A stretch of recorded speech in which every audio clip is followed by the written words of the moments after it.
semangat memburu surga. Beberapa waktu yang lalu kita telah membahas adanya banyak kesempatan bagi kita untuk melaksanakan berbagai aktivitas sehingga kita diizinkan oleh Allah untuk tinggal di surganya. Karena Allah sudah menawarkan banyak kesempatan bagi kita untuk menuju ke surga, maka tinggal kita ini. Kita mesti bersemangat dalam usaha kita untuk memperoleh izin tinggal di surga. Ya, saya menyebutnya izin tinggal karena izin tinggal itu mesti kita peroleh dari Allah dengan iman dan takwa. Nah, jadi kita mesti bersemangat dalam usaha kita untuk memperoleh izin tinggal di surga melalui jalan atau cara yang ditunjukkan oleh Allah sendiri dan juga oleh utusannya yaitu Nabi Muhammad SAW. Allah sendiri menyemangati kita agar kita bergegas dan bercepat-cepat dalam usaha kita untuk menuju ke surga. Allah berfirman, wasari'u ila maghfiratin min rabbikum wa jannatin 'arduhas samawati wal ard u'iddat lil muttaqin. Bersegeralah kalian menuju kepada ampunan dari Tuhanmu dan menuju ke surga yang luasnya itu seluas langit yang 7 dan bumi.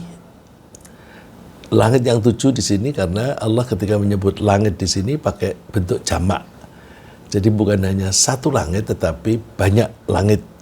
Sebagaimana kita ketahui dari Al-Quran, langit itu ada 7. Berarti surga itu luasnya dibanding dengan dunia kita sekarang ini, dibanding dengan alam raya yang kita tinggali sekarang ini, itu surga itu seluas 7 langit dan juga 7 bumi yang ada di seluruh alam yang 7 itu. Nah, ampunan Allah dan surga itu dijanjikan oleh Allah untuk orang-orang yang bertakwa. Nah, agar kita bersemangat dalam memburu surga, mulai sekarang kita tidak tunda-tunda. Mulai sekarang kita pasang niat secara tulus bahwa apapun yang kita kerjakan hanya kita niatkan untuk mencari ridha Allah. Yang kita cari surga, tetapi kita jangan memburu surganya, tetapi yang kita buru itu ridhonya Allah. Kenapa? Karena kalau Allah ridho kepada kita, maka Allah akan menyayangi kita. Kalau Allah menyayangi kita, tidak mungkin Allah akan menempatkan kita di neraka. Pasti ditempatkan di surga. Jadi surga itu sebagai akibat dari ridhonya Allah. Kalau saya seringkali mengumpamakan surga itu bagaikan kenyang. Usaha kita itu makan. Nah, usaha kita makan itu adalah beriman dan bertakwa. Terus yang kita tuju Allah. Nah, Allahnya itu kalau ibaratnya kita lapar, yang kita tuju supaya kita peroleh itu nasi atau makanan. Nah, makanan ini kalau kita sudah konsumsi, otomatis kita kenyang. Yang kita cari ridho Allah. Kalau Allah ridho, maka Allah akan menyayangi kita. Kalau Allah sayang kepada kita, pasti Allah akan menempatkan kita di surga. Jadi di situ ada ridho Allah, kemudian Allah menyayangi. Menyayangi itu bahasa Arabnya rahmah. Nah, kalau kita bilang rahmah Allah, kita kaitkan dengan sabda Nabi yang mengatakan bahwa kita itu tidak bisa masuk surga berdasarkan amal kita. Ketika Rasulullah mengatakan begitu, para sahabat heran, kenapa tidak bisa amal kita? Mereka bertanya, apakah itu juga berlaku untuk engkau Rasulullah? Rasulullah mengatakan, iya, berlaku juga untuk aku. Nah, kalau Rasulullah saja tidak bisa mengandalkan amalnya untuk masuk surga, bagaimana dengan kita? Tapi Rasulullah lalu menjelaskan bahwa kita bisa masuk surga kalau mendapatkan rahmat dari Allah, kalau mendapatkan kasih sayang dari Allah. Kaitannya apa dengan amal tadi? Kan di Al-Quran disebutkan, kalau kamu beriman dan beramal soleh, maka kamu akan masuk surga. Itu kan seolah-olah kita membeli surga dengan iman dan amal kita. Tapi Rasulullah mengatakan, bukan itu. Itu untuk menunjukkan rendah hati kita. Bahwa sholat kita itu belum sesempurna yang diharapkan. Kita belum bisa sholat khusyuk. Udah deh, di antara kita ini siapa sih yang berani mengaku bahwa sholat kita sudah khusyuk 100%? Kok saya menduga kita ini nggak ada satupun yang bisa khusyuk 100%. Nah, kalau tidak bisa khusyuk 100%, berarti kita tidak bisa mengandalkan sholat kita di hadapan Allah. Ya Allah, kan saya sudah sholat 5 kali sehari, ditambah lagi sholat sunnah. Terus kalau ditunjukkan, nih lihat nih sholatmu. Kamu sambil baca Al-Fatihah, mentang-mentang kamu sudah hafal banget dengan Al-Fatihah, sambil kamu membaca surat Al-Fatihah, pikiranmu kemana-mana. Tahu-tahu, waladhdallin. Iya sih, begitu kan. Iya sih. Udah tenang saja. Yang penting kamu sudah berusaha keras untuk melaksanakan sholat dengan khusyuk. Aku rahmati kamu, aku sayangi kamu. Boleh masuk surga, gitu. Jadi hadis Nabi tidak bertentangan dengan Al-Quran. Al-Quran menyatakan kalau kita beriman dan beramal soleh, maka kita masuk surga. Rasulullah mengatakan kita tidak bisa mengandalkan iman dan amal soleh kita untuk masuk surga.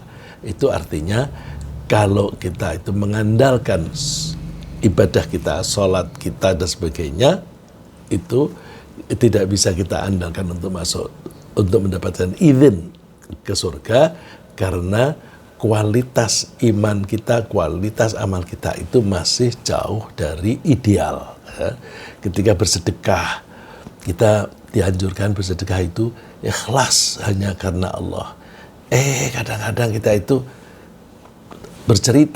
berceritanya mungkin terpaksa, bahwa misalnya terpaksa itu ada teman atau saudara yang meminta duit tapi mendesak-desak. Terus terpaksanya, mohon maaf ya, memang kamu tahu bahwa penghasilanku lumayan, tapi aku harus menyantuni ini dan sebagainya, habis, tidak ada untuk kamu. Loh, bagilah aku sedikit. Gini, aku berzakat, sedekah itu saya prioritaskan orang-orang dekat. Semuanya ini orang-orang dekat. Nah, itu kan terpaksa. Kalau bisa sih nggak usah cerita gitu. Tapi kadang-kadang ada orang yang mintanya itu sambil mendesak-desak. Ya. Oleh karena itu kita mesti mengandalkan rahmat Allah. Nah, supaya kita mendapatkan rahmat Allah, maka kita ikuti bimbingan Allah apa yang harus kita lakukan. Nah, supaya kita punya semangat itu, maka udahlah, tidak ada pilihan yang kita cari kecuali hanya surga. Terus bekerja enggak? Cari nafkah?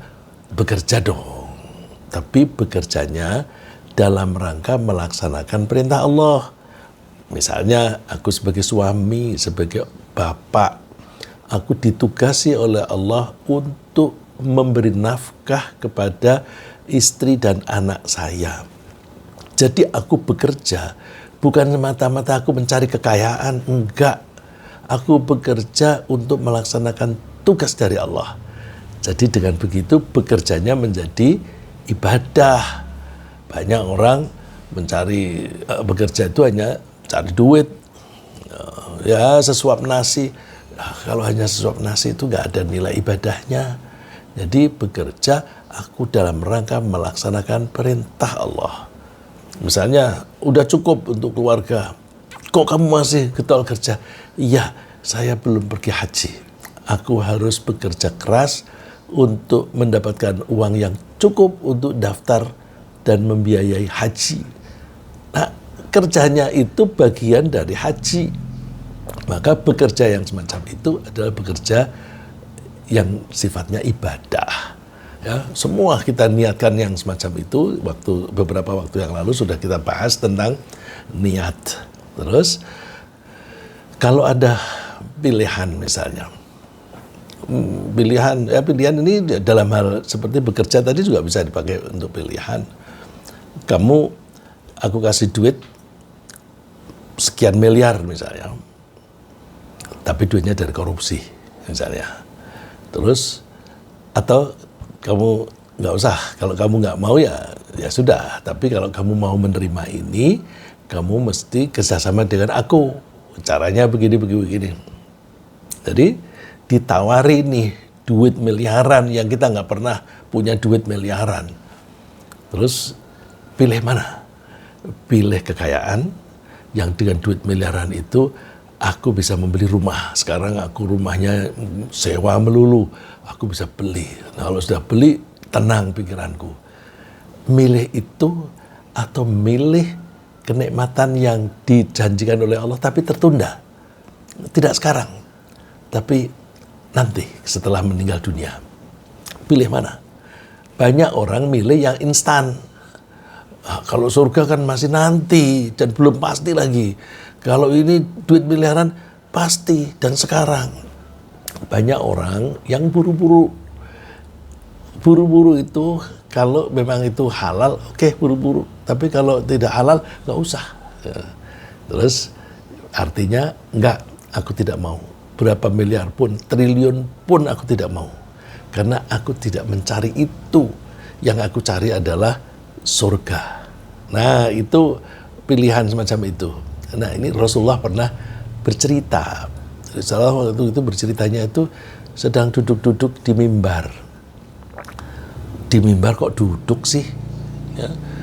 Kalau Raja Muawiyah itu kalau khutbah di mimbar duduk.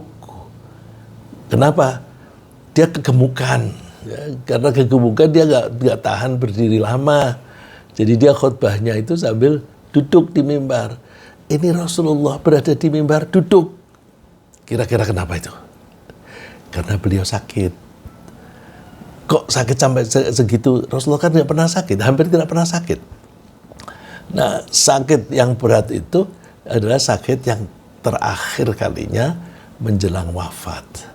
Nah, saat itu Rasulullah kan sholatnya pun juga duduk.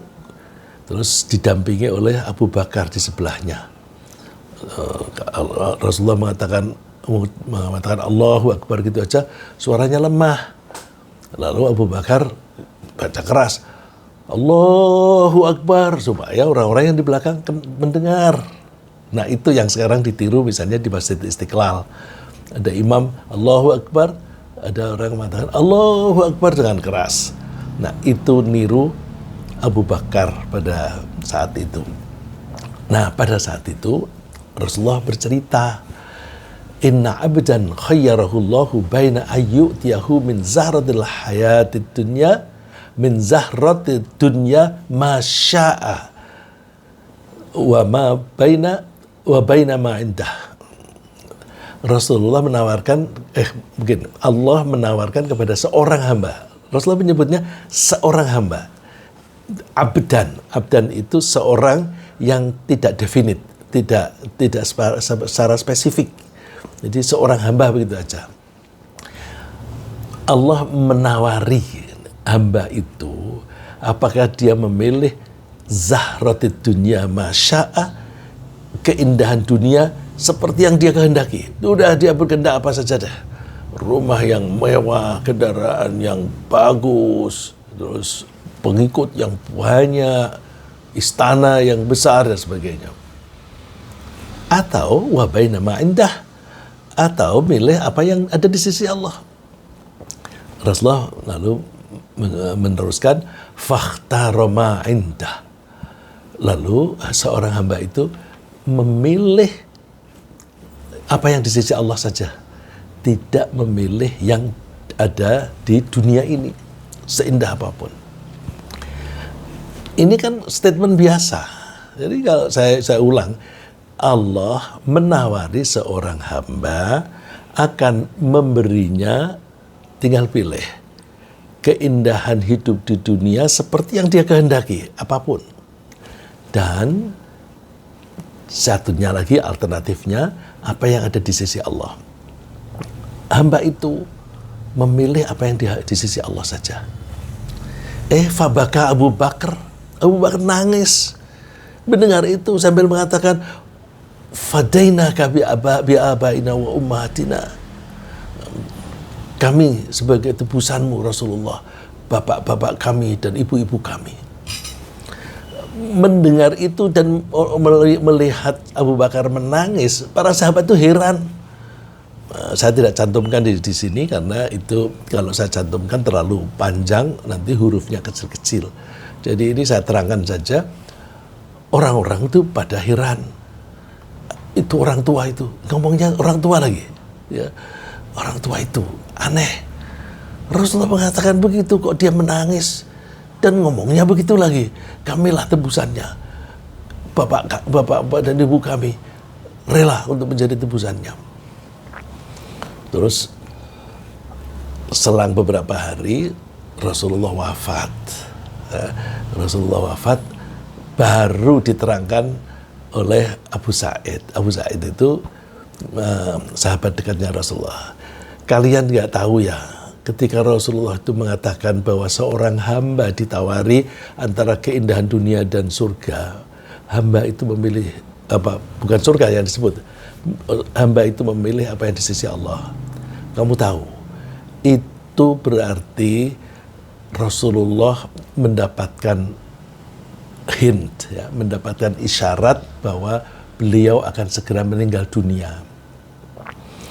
Rasulullah memilih meninggal dunia sekarang saja deh, gitu. Nah, orang yang paling paham tentang Rasulullah itu Abu Bakar. Abu Bakar itu betul-betul paham tentang Rasulullah apapun, ya. Dan sensitif kalau Rasulullah ini ada aba-aba mau meninggal. Sebelum itu, kira-kira beberapa bulan sebelum peristiwa ini, itu turun ayat. Turunnya pada waktu di Mekah, ya, Rasulullah pergi haji. Rasulullah pergi haji itu di tahun terakhir, di saat-saat terakhir kehidupan Rasulullah. Meninggalnya Rasulullah itu beberapa bulan setelah haji. Di situ Rasulullah menerima wahyu, al-yauma akmaltu lakum dinakum wa atmamtu alaikum ni'mati. Hari ini aku anggap agamamu sempurna. Mendengar bahwa agama Islam sudah sempurna, para sahabat senang. Oh, berarti Islam itu ini udah utuh Islam itu. Lalu mereka bersenang-senang. Nah, senang-senangnya itu sambil melempar-lempar sorban, kopiahnya dilemparkan, tanda senang gitu. Kalau zaman sekarang orang-orang Arab kalau senang begitu nembak-nembakin ke atas itu. Dulu cukup pakai lempar-lempar sorban. Satu orang tidak ikut itu. Abu Bakar sendiri yang duduk-duduk sambil menangis. Ada yang bertanya, Abu Bakar, kenapa kamu menangis? Bukankah ini kabar yang menyenangkan bahwa Islam sudah sempurna? Abu Bakar menjawab, kamu nggak tahu sih. Rasulullah itu lahir untuk apa sih? Rasulullah lahir kan untuk dijadikan utusan. Kalau agamanya itu sudah dianggap sempurna, berarti kan tugas Rasulullah selesai. Kalau tugasnya selesai, ya dipanggil lagi. Wah, terus orang-orang pada nangis. Itu terjadi hanya beberapa bulan sebelum hadis ini. Cuma orang-orang lupa lagi, ya. Orang-orang lupa lagi ketika Rasulullah mengatakan seorang hamba ditawari. Ya, yang ingat hanya Abu Bakar. Ya, Abu Bakar ini berteman dengan Rasulullah kan mulai dari masa kecil atau paling tidak masa remaja. Sebelum jadi Nabi, jadi mengetahui kepribadian Nabi itu begitu dekat. Ya, sehingga Rasulullah mengatakan apa-apa, berisyarat apa-apa, dia cepat paham gitu. Nah, itu berarti ajaran bagi kita, pilih mana keindahan dunia atau keindahan akhirat. Udah pilihnya akhirat saja. Kalau pilihnya akhirat saja, terus yang akhirat yang mana? Di akhirat kan ada surga dan neraka. Kita pilih surga. Ya ringkasnya, udahlah kita orientasinya surga saja gitu. Terus apakah kita nggak mikirin dunia? Hati-hati ya, jangan menganggap kalau kita itu mementingkan akhirat lalu dunianya ketinggalan. Enggak. Karena untuk memperoleh keindahan surga itu kita butuh modal. Modalnya ya tenaga, ya duit. Kan kalau kita itu kepengen surga, kalau kita punya uang lebih atau punya uang banyak lah, kita kan disuruh bersedekah pakai duit. Pergi haji pakai duit. Pergi ke masjid pakai duit. Ke masjid kalau rumahnya dekat jalan kaki. Terus kalau agak jauh pakai motor atau pakai mobil, pakai duit juga itu. Ya. Kita mau pengajian.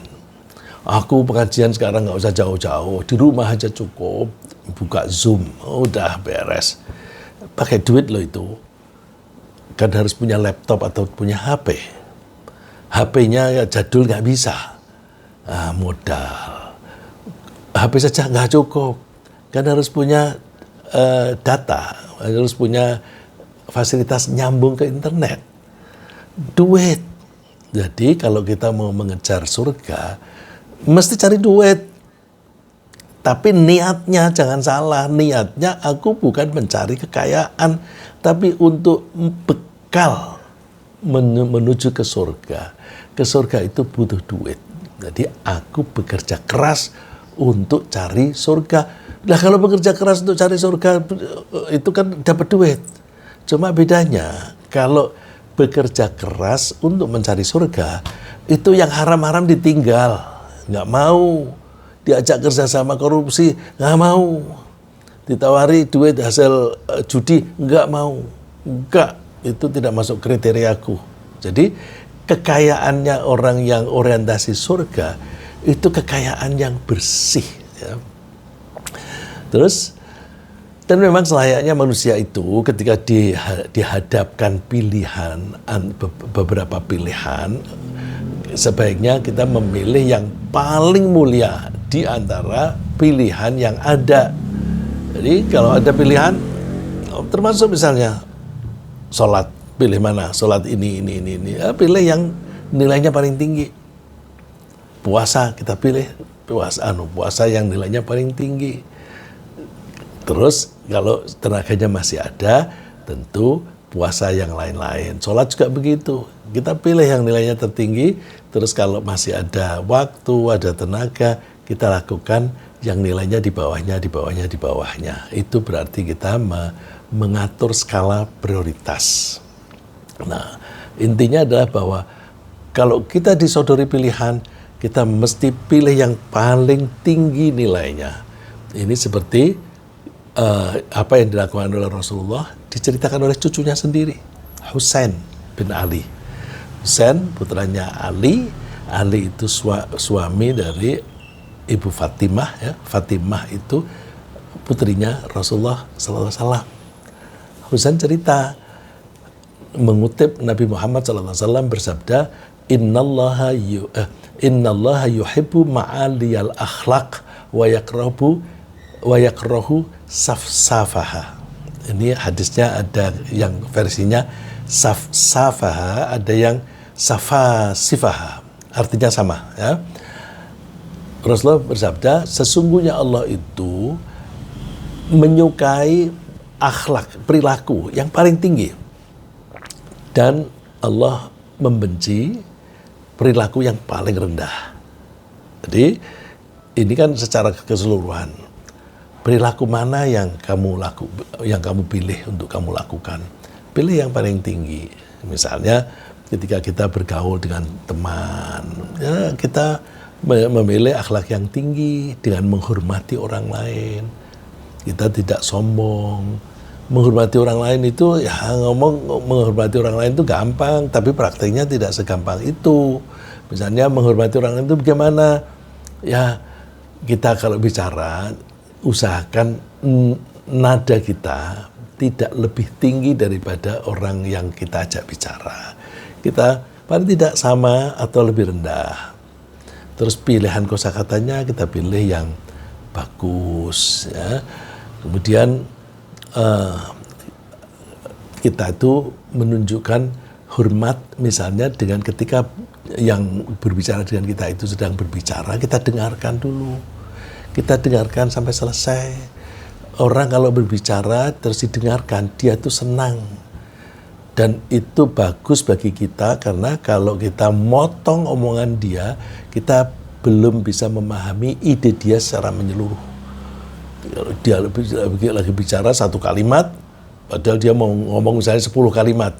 Baru 1 atau 2 kalimat kita potong. Mentang-mentang kita pinter gitu, kemudian kita potong, udah tahu itu. Dia ngomong apa, ujung-ujungnya aku udah tahu. Sok pinter. Semua orang itu punya pemikiran yang berbeda-beda. Dengerin dulu. Nanti setelah sampai kalimat terakhir, nah kalimat terakhir kan bisa kita tengarai. Kalau dia nadanya sudah mulai turun, berarti itu sudah selesai nih. Baru kita timpali. Nah, mendengarkan dengan baik itu sopan santun kita dalam percakapan. Tidak hanya kepada orang lain yang misalnya kakek, nenek, bapak, ibu, tidak hanya itu. Kepada orang yang sejajar dengan kita, suami kita, istri kita mesti begitu. Jadi kalau seorang istri lagi berbicara, jangan gampang dipotong. Suami juga begitu. Biarkan aja menyelesaikan. Karena kalau dipotong nanti muncul salah faham. Jadi kalau ada akhlak yang baik, kita pilihlah yang akhlak yang baik. Akhlak yang buruk kita tinggalkan. Nah, dengan background yang semacam itu, kita bisa memahami ketika Rasulullah itu menegur seorang Badui. Ya. Seorang Badui itu ingin dikunjungi oleh Rasulullah. Terus Rasulullah, orang itu mengatakan pada Rasulullah, "Itina, datangilah kami, kunjungilah kami," gitu. Nah, terus Rasulullah begitu tinggi tata keramanya, yang mengundang ini orang Badui. Orang Badui itu kan orang yang tidak pernah sekolah, kerjanya itu ternak kambing, terus tinggalnya itu di kemah-kemah. Kenapa di kemah-kemah? Di padang pasir itu kan jarang ada rumput. Jadi dia berkemah di tempat ketika ada rumput. Nanti kalau rumputnya habis, pindah mencari tempat lain yang ada rumputnya. Kemahnya dicabut, bikin kemah baru. Pindah, ya, nomad begitu. Minta Rasulullah berkunjung, itina. Didatangi oleh Rasulullah SAW. Terus Rasulullah menangkap orang ini minta dikunjungi, mesti minta sesuatu ini. Sal hajatak. Mintalah kebutuhanmu apa sih? Terus orang itu bilang, naqatan narkabuha wa'nuz yahlubuha ahli. Rasulullah, kami kepengen punya unta supaya kami punya kendaraan untuk pergi kemana-mana. Dan kami juga ingin kambing betina supaya bisa diperah susunya oleh keluarga saya. Jadi mumpung ini ada Rasulullah kok nawari, minta apa kamu? Minta yang seperti itu. Berarti orang ini memilih dunia, tidak memilih surga. Lalu jawabannya Rasulullah gimana? A'ajaztum an takunu mithla ajuzi Bani Israel? Apakah kamu tuh terlalu lemah? Tidak bisa sekuat orang wanita tua pada zaman Bani Israel dulu. Jadi kok kamu mintanya itu sih? Itu, tapi Rasulullah tidak mengatakan begitu, cuma mengatakannya kok kamu tidak bisa seperti seorang tua di antara Bani Israel pada zaman dulu. Mendengar Rasulullah mengatakan seorang wanita tua di kalangan Bani Israel, para sahabat tuh heran. Wah, kita nggak pernah dengar itu ceritanya.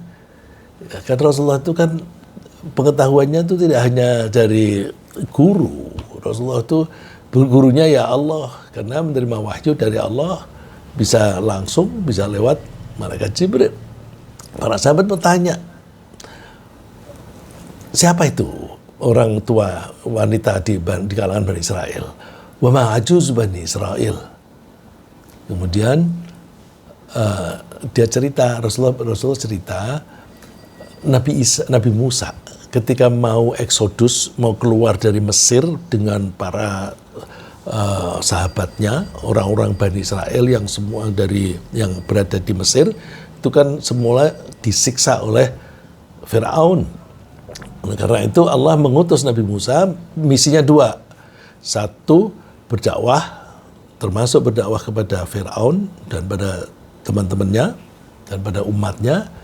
Terus satu lagi, membawa keluar kaum Bani Israel yang tinggal di sana. Terus Rasulullah bercerita. Nah, ketika Nabi Musa itu berjalan bersama-sama dengan kaumnya, lalu nyasar. Lalu ada ulama yang bilang bahwa dulu Nabi Yusuf itu pernah pesan bahwa kalian kalau mau meninggalkan Mesir, kalian ini Bani Israel, kalian kalau mau meninggalkan Mesir, jangan meninggalkan Mesir tanpa membawa mayatku, jenazahku. Lalu Nabi Musa kan waktu itu mau keluar dari Mesir, lalu bertanya, terus kuburan Nabi Yusuf di mana? Wah, nggak ada yang tahu Nabi Musa. Di sini yang tahu hanya satu orang, wanita tua. Oh, siapa itu?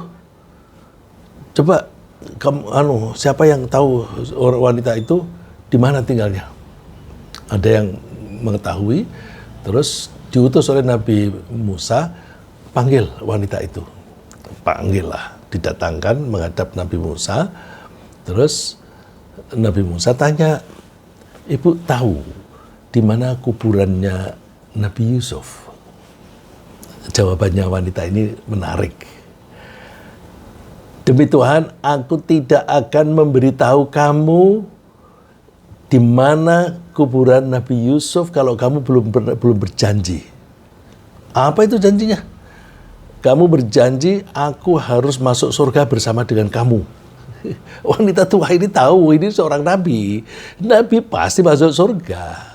Terus dia maunya, aku tidak akan memberitahu kamu di mana kuburan Nabi Yusuf kalau kamu belum berjanji akan membawa aku ke surga bersamamu. Jawab Nabi Musa apa? Nggak bisa. Nggak bisa. Aku kan bukan yang punya surga. Yang punya surga kan Allah. Nggak, aku nggak bisa ngasih janji. Terus Nabi Musa akan pergi begitu, dapat wahyu dia, turuti aja Musa, turuti permintaan dia. Terus dia bilang, iya deh, aku janji kamu nanti ke surga bersama-sama dengan aku. Ini yang luar biasa. Jadi orang Badui tadi, kenapa sih ketemu seorang nabi ditanya kamu ingin apa? Kalau ditawari oleh Nabi itu kan sama dengan ditawari oleh Allah. Kok mintanya unta dan kambing? Ya, seperti wanita ini, hebat dia. Dia memang orang tua, tetapi semangatnya tinggi. Tidak mau ngasih tahu kalau tidak ada janji, tidak ada jaminan masuk surga. Terus begitu dikasih tahu bahwa Nabi Yusuf itu kuburannya ada di bawah danau. Jadi ada danau, kemudian itu di tengah-tengahnya, di dasar danau itu ada kuburan Nabi Yusuf. Oh gitu. Ya udah, ayo kita kuras. Coba bayangkan menguras danau itu seberapa berat itu. Danau itu kan airnya banyak. Ya umatnya Nabi Musa yang keluar itu juga ribuan. Kuras sampai habis. Begitu habis kelihatan ada kuburannya. Kita hati-hati, hadisnya di situ disebut Nabi Yusuf itu pesennya, kalian jangan keluar dari Mesir kecuali membawa tulang belulangku. Beliau bilangnya tulang belulangku. Itu bahasa Arab itu seperti itu. Kadang-kadang bilangnya itu menyebut sebagian, tapi yang dimaksud seluruhnya. Karena apa? Semua nabi tidak ada yang jenazahnya badannya itu hancur, nggak ada, pasti utuh. Jadi ketika membaca ini hati-hati. Memang kata-kata yang dikatakan itu tulang, tetapi maksudnya badan. Ya, bisa juga Nabi Yusuf itu sudah untuk menyatakan rendah hati bahwa bawalah tulang belulangku karena sudah lama.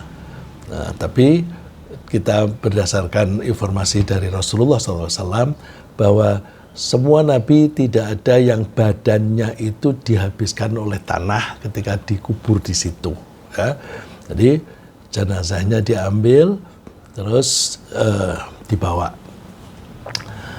Nah, itu contoh dari Nabi bahwa kita udahlah orientasi kita hanya surga saja. Harta itu kita cari sebatas yang halal, jangan melampaui yang halal. Yang haram itu nggak usah. Nah, kesempatan baik untuk mendapatkan surga itu dimanfaatkan oleh ada seorang sahabat namanya Robi'ah. Robi'ah itu kalau orang Indonesia itu perempuan ya, karena ada gitu. Jadi laki-laki. Robi'ah bin Ka'ab itu ditawari oleh Rasulullah SAW. Ceritanya begini, suatu saat diajak bepergian oleh Rasulullah SAW, Robi'ah ini menemani. Nah, kalau menemani kan ketika Rasulullah tidur, dia bersama dengan Rasulullah. Kalau di rumah, kan Rasulullah tidurnya bersama dengan keluarga. Ya. Jadi kalau Robi'ah mengatakan, aku pernah menginap bersama dengan Rasulullah, itu berarti ketika bepergian. Lalu tugas dia itu antara lain mengambilkan air wudhu, terus kalau membutuhkan apa-apa itu dibantu oleh Robi'ah. Terus Rasulullah bertanya kepada Robi'ah ini, salni, mintalah kamu sesuatu kepadaku. Jawabnya apa? As'aluka murafaqataka fil jannah. Aku mohon, aku diizinkan menemani engkau Rasulullah di surga. Waduh, Masya Allah, ini kan lebih tinggi lagi daripada Nabi Musa. Aku ingin menemanimu di surga. Terus Rasulullah tanya, yang lain itu, au ghairu dzalik? Jawabannya apa? Huwa dzak. Itu saja Rasulullah. Nah, terus dikasih tahu oleh Rasulullah, karena surga kan tidak gratis. Rasulullah mengatakannya, fa'inni ala nafsika bikathratis sujud. Kalau kamu minta itu, bantulah saya dengan cara kamu memperbanyak sholat. Kalimatnya, kamu memperbanyak sujud. Nah, sujud itu, sebagaimana kita ketahui, sujud itu bagian dari sholat. Ini mirip-mirip dengan tadi, menyebut sebagian, tapi yang dimaksud seluruhnya. Menyebut hanya sujud, tetapi yang dimaksud seluruhnya. Kenapa begitu? Ini para ulama itu berbeda pendapat, terutama yang saya lebih suka mengambil pendapat Syafi'i. Imam Syafi'i mengatakan bahwa sujud hanya boleh dilakukan dalam sholat saja. Jadi semua sujud harus dalam keadaan sholat. Misalnya sujud syukur. Sujud syukur itu kalau menurut mazhab Syafi'i, Allahu Akbar dulu sih takbiratul ihram. Ya. Takbiratul ihramnya boleh berdiri, boleh duduk, ya. Tapi pakai takbiratul ihram. Allahu Akbar. Terus sujud. Habis sujud, duduk, salam. Karena yang namanya sholat itu kan dimulai dengan takbiratul ihram dan diakhiri dengan salam. Jadi kalau kita mau mengikuti faham itu, berarti ketika Rasulullah mengatakan fa'inni ala nafsika bikathratis sujud, bantulah saya dengan cara memperbanyak sujud. Artinya memperbanyak sholat. Nah, memperbanyak sholat itu artinya tidak hanya yang wajib-wajib saja, tapi ditambah dengan yang sunnah-sunnah. Terus ada juga seorang badui rela ikut berperang di jalan Rasulullah. Ini badui yang lain ya, bukan yang tadi. Ada seorang badui yang ikut perang dengan Rasulullah SAW. Dia tidak berorientasi untuk mendapatkan rampasan perang. Dia ingin perang hanya kepingin surga. Kejadiannya bagaimana? Ini yang bercerita Shaddad bin Had, anaknya Had. Dia cerita ada seorang laki-laki, tidak disebutkan namanya di sini, di kalangan Badui. Dia beriman terus mengikuti Rasulullah dalam perang. Suatu saat ada tahapan-tahapan itu perang itu. Ada satu tahap perang menang. Ketika menang, langsung rampasan perangnya dibagi oleh Rasulullah. Dibagi untuk semua pasukannya sesuai dengan peran mereka masing-masing. Terus kebetulan orang Badui ini tidak sedang ada di depan Rasulullah karena dia sibuk ngurusi teman-temannya. Terus Rasulullah nitip, ini tolong kasihkan orang Badui itu. Terus oleh sahabat yang dipesani itu membawa barang ini di hadapan kepada orang Badui tadi. Ini kamu dapat bagian. Apaan nih? Rasulullah membagi untuk kamu. Oh ya, orang Badui itu langsung bawaannya itu terus menghadap Rasulullah. Rasulullah, aku perang tidak mencari ini. Aku hanya mencari surga. Gitu. Aku kepengen perang nanti udah pokoknya aku ingin menang. Tetapi kalau aku mati di dalam perang itu, misalnya leherku ini kena tombak, lalu aku mati, aku masuk surga. Aku kepenginnya surga, bukan ini. Nggak diambil. Terus esoknya perang lagi dengan kelompok yang berbeda lagi. Perang lagi, ternyata si para sahabat itu mengusung jenazah ke hadapan Rasulullah SAW. Rasulullah, ini orang Badui itu ternyata meninggal Rasulullah. Rasulullah bertanya, Ahu, apakah ini dia yang tadi ngomong, yang kemarin itu ngomong kepengen masuk surga? Iya, betul Rasulullah. Rupa-rupanya dia menganggap dia berkata jujur di hadapan Allah, ya. Dia berkata jujur di hadapan Allah, membenarkan Allah bahwa kalau mati syahid itu akan masuk surga. Karena dia membenarkan Allah, maka Allah membenarkan, artinya menyetujui dia untuk mati syahid. Nah, itu terus Rasulullah mengajak para sahabat untuk sholat untuk jenazahnya orang Badui ini. Apa istimewanya? Oleh Rasulullah jubahnya dilepas, dipakai untuk membungkus sebagai kafannya orang ini. Terus disolati, ada sahabat ini, Shaddad ini mendengar salah satu bagian dari sholat, dan doanya itu apa?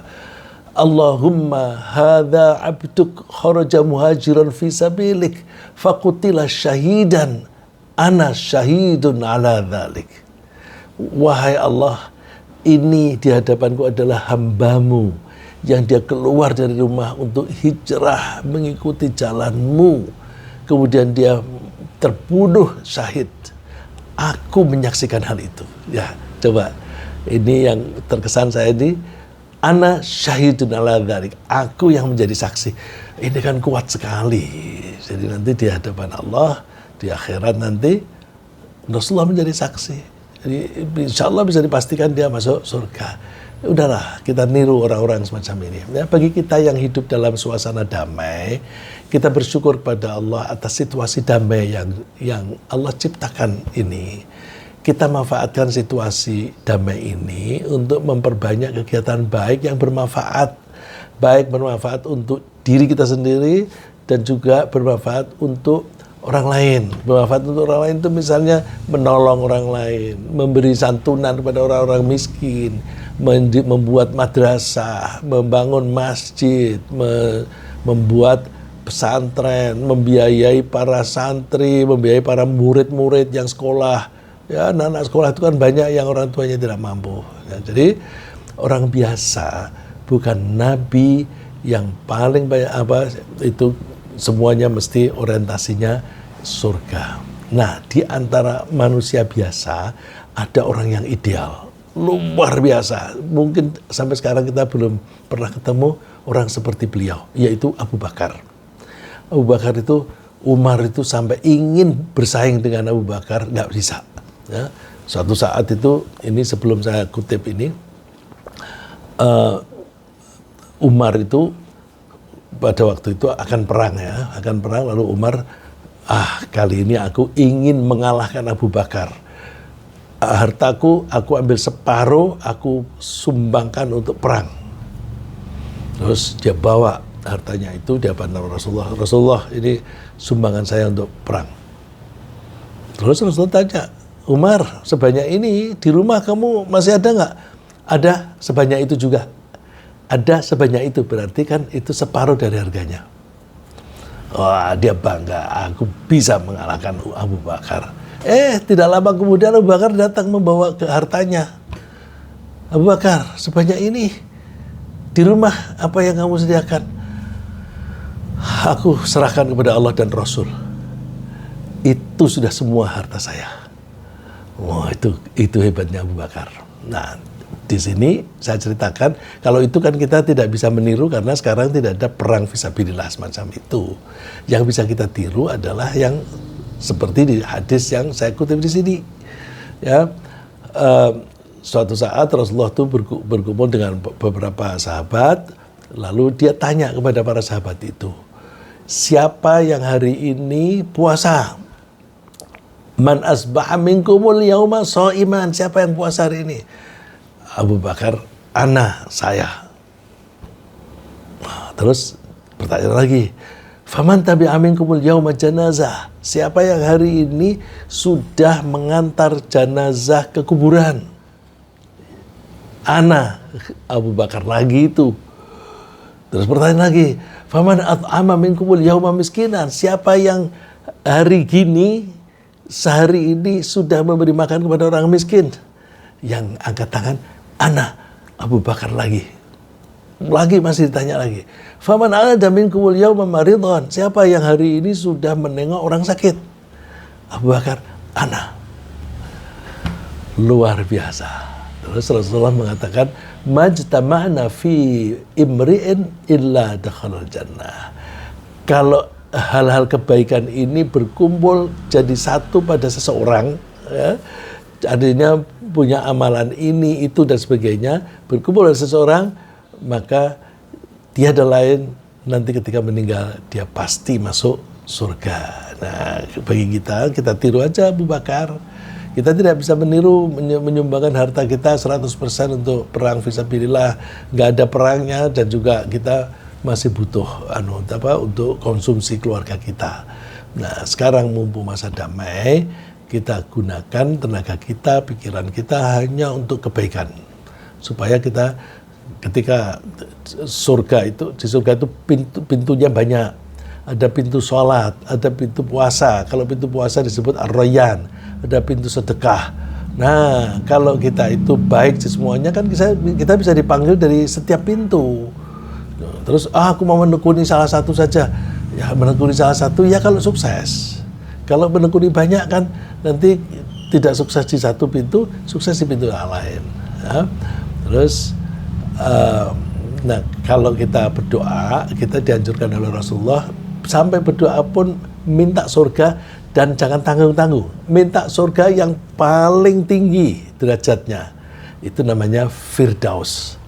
Firdaus itu bagian dari surga yang paling tengah, yang paling tinggi derajatnya, yang paling banyak fasilitasnya, paling nyaman. Rasulullah bersabda, inna fil jannati mi'ata darajah. Di surga itu ada 100 tingkatan. A'adahallahu lil mujahidina fi sabilillah. Allah menyediakan untuk orang-orang yang bersungguh-sungguh mengikuti jalan Allah. Bersungguh-sungguh mengikuti jalan Allah itu tidak harus perang. Ya. Bersungguh-sungguh ketika sholat, kita bersungguh-sungguh sholat. Ketika puasa, kita sholatnya bersungguh-sungguh, dan seterusnya. Jadi pokoknya mengikuti jalan Allah, mengikuti ajaran Allah dengan bersungguh-sungguh. Nah, orang yang bersungguh-sungguh dalam mengikuti jalan Allah itu, maka dia akan berada di tingkat yang paling tinggi. Nah, Rasulullah menerangkan, kama tingginya satu derajat dan derajat berikutnya itu seperti jaraknya antara bumi dan langit. Kali ini Rasulullah mengatakannya langitnya satu, ya, jadi langit kita, ya, antara bumi kita dan langit kita.